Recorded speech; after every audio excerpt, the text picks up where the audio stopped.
తిరుమల శ్రీవారి వార్షిక బ్రహ్మోత్సవాల్లో ధ్వజారోహణానికి ఉపయోగించే పవిత్ర విష్ణు దర్భతో తయారు చేసిన చాప తాడుకు పూజలు చేసి ఊరేగింపుగా తీసుకొచ్చారు. ఆలయ అధికారులకు టీటీడీ అటవీశాఖ అధికారులు సిబ్బంది అందజేశారు.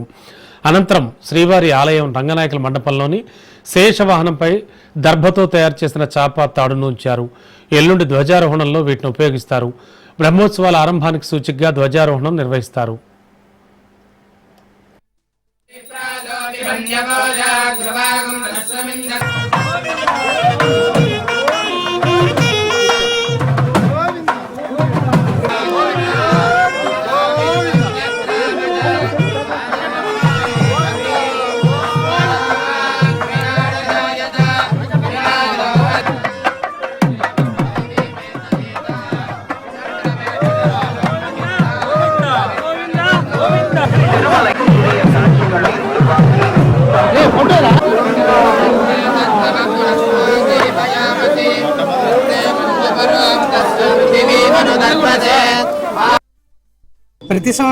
ప్రతి సంవత్సరం శ్రీవారి బ్రహ్మోత్సవాలకి అటవీ శాఖ తరపున దర్భతాడు దర్భచాప ఇవ్వడం ఆనవాయితీ.